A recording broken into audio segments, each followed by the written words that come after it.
Hi, I'm Steve Haynes. This is Red Cornwall, and I'm here in Bude talking to Fred Richens, who's Treasurer of North Cornwall Labour Party, but also he's been a socialist for a long time, and so that's what we're going to talk about. We're going to talk about socialism. How long have you been a socialist, Red? I've been a socialist. Well, I first voted for the Labour Party in '61, so that's a long time ago. That's nearly 60 years, isn't it? Yeah. And I believe I first voted for the Labour Party in 1961. Actually, I'm lying when I say that, because my brother and I agreed both, because we were in separate parties, that we would not vote. And I discovered subsequently that he did. But I now have to admit I did as well. Fred and I are going to talk about socialism, and I'm going to ask Fred about another Fred, Friedrich Engels, because my research of socialism takes me back to 1880, and Friedrich Engels, friend of Karl Marx, wrote a book called Socialism, Utopian and Scientific, in which he really tried, in a short book, to sell socialism as a scientific theory. But you were saying to me earlier, Fred, that you felt that socialism really started a lot earlier than that. Well, it did start a lot earlier than that. I found that much of what was written by what I think of the do-gooders of parties like the Fabian Party was a little bit patronising. If you wanted to know what was really happening in Victorian Britain, you read the novels. You read the novels of Dickens, etc. And then you get a really good view of what was going on. Dickens was at first heavily criticised for daring to write about ordinary people, because ordinary people, by definition, could not be interesting or worthy of being written about. And this was especially true in novels like Oliver Twist, where some of the ordinary people were actually criminals who didn't deserve to be written about. And you can see how there was a load of classist attitudes pervading everything at that time. And I think it pervaded the work of Engels as much as of anyone else. So I don't think socialism started there. I don't think it's a decent point to start with. It's very hard to see when British socialism started. It's quite easy to see when it really started abroad, because you actually had a revolution, a proper revolution. But we didn't have one here, and I think we're very fortunate. So, to be fair to the Fabians, though, I was round about the same time. They're publishing thousands and thousands of pamphlets, because they're taking lectures around to working class clubs and so forth, in which people like George Bernard Shaw and other social democrats, as they call themselves, are also attempting to define socialism, but sell it to a working class audience. And they're moving away from revolutionary language and talking about a need for a gradual parliamentary approach. And in many ways, wouldn't you say that the Fabians are the people who are originating what will become the Labour Party? Yes, I think they did help form the Labour Party, but I thought we were talking about socialism rather than the Labour Party. The Labour Party had a very nerve-wracking beginning, I think, and it was thrown from pillar to post with all sorts of people trying to grab control of it. Where do you think socialism comes from? It has a longer history. It started, well, you can't say when it first started, but I would say groups such as the Levellers. You go back that far, when people were beginning to realise that what really mattered was the work that you did, and that you should be in charge of the work that you did so you could profit from it. The ruling classes realised rapidly that this was incredibly dangerous, and it was incredibly dangerous to them. They would not accept a group of workers combining together to try to strengthen their hand even. People were transported to Australia for daring to join a union. Socialism started with groups like that. And once we started to have unions which were properly formed and were legal, I think we started to get some form of socialism.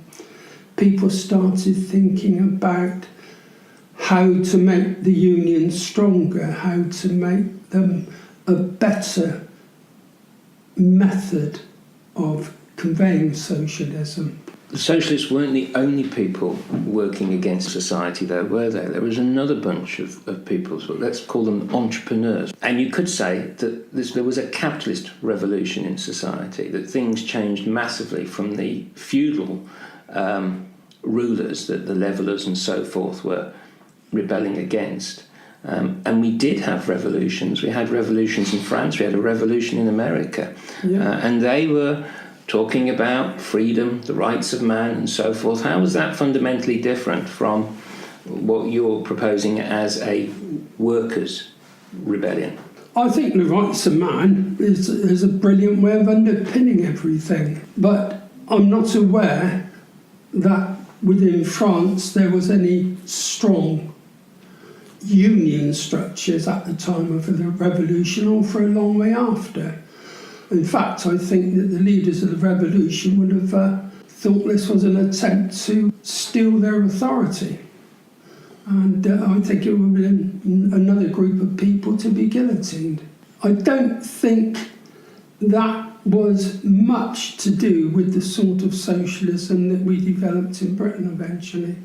You needed a proper trade union movement, you needed it to become powerful, and you needed leaders to emerge who believed in workers' rights. I'm going to return you one more time to the Fabians. I think it's interesting that the Fabians really are pushing a parliamentary response as opposed to a revolutionary response. George Bernard Shaw said, demolishing a Bastille with 7 prisoners in it is one thing. Demolishing with 14 million prisoners is quite another. The necessity for cautious and gradual change must be obvious. He's saying revolution is going to have a destructive effect upon our society. We need a gradual process. And people like Hubert Bland, who's writing at the same time, is talking about a split in the then Liberal Party, resulting in hopefully a socialist party, in which case he says then the House of Commons will begin to dimly reflect the real conditions of the nation outside. So there is actually a profound shift from, yes, we have trade unionism, and yes, we have workers taking action themselves and educating themselves and so forth. But we have a massive shift towards creating our own political party. So why was the Labour Party created, if not as a socialist party? There were lots of well-meaning people, but I think if everything that they wanted was carried out, there would still be a lot of very well-off, well-meaning people, and a servant class still in existence to meet all their needs, and that wouldn't be any form of socialism that I would recognise. I think the Labour Party was formed really out of the existence of trade unions which were beginning to develop some real power. And they united with, admittedly, people like Fabians, and they accepted other leaders as well, because they felt some theoretical background, but they also felt they needed respectability. And this was one of their shortcomings, I think. The one exception to your argument against the Labour Party being primarily a socialist party is Clement Attlee and the 1945 government. So the revolution didn't happen. The parliamentary road to socialism hadn't come. And in 1945, we have a Labour government. What happened? What happened was a absolutely unique set of circumstances. You had a Labour government in waiting comprising a large number of incredibly effective people with incredible amounts of experience in running a demand economy. In fact, running the war. They run a good half of the war. And they did things which had never been done before, things which had not been required to be done before. Now, the other point was the small time gap between the First World War and the Second World War. There was a betrayal of the boys in the trenches. There's no doubt about that. They did come back thinking there would be a better world. They had fought the war to end all wars. And they were totally betrayed. And the women were betrayed. The women stayed home, they did men's work, and the men came back and the women were sacked the next day. Absolutely outrageous. People were politicised by the war. You had a new officer class during World War II of grammar school boys, people who were not traditional officer class, not upper class. And they were politicised, but in addition, ordinary people were politicised. The quality of education in the main wasn't bad in Britain at the end of the 30s, but it wasn't good either. Most people could read, but didn't read for pleasure. These people, some of them, were quite happy to read political work. They would raise the same questions as had been raised during the First World War about the rights of the workers. They were radicalised, and it was remarkable that nearly 50% of the vote was for the Labour Party in 1945. I think one of the reasons was many of the soldiers were still on duty when they voted. Attlee actually said, when he was elected, "This is the first time in the history of the country that a Labour movement with a socialist policy has received the approval of the electorate." That's what he said, referring to a socialist policy. And their manifesto talked about a socialist Commonwealth of Great Britain. And yet they come into office, the war has nearly bankrupted the country. We have a true age of austerity, as it was called. We have a horrifically harsh winter in 1946-47. We're in a terrible mess. What do they decide to do? Well, they decided to spend their way out of trouble, and it worked. I can remember, I lived through these times, that anything which was produced, if it was of quality, was marked export only. And what was left, that was what you scrabbled for. The food rationing became worse after the end of the war. I can remember if my dad had a piece of bacon, he used to give me a piece of the rind to chew, and I chewed it. Do you think the hard times encouraged a sense of community or divided people?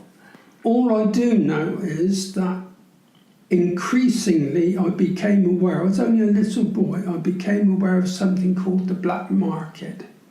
I became aware of more and more people cheating. And I don't think that was good for public morale. And we were well aware that there was a Labour government. I was only 5 when Attlee was elected, but I'd been singing songs in the street about Churchill and how we didn't want him. And we wanted Mr. Attlee instead.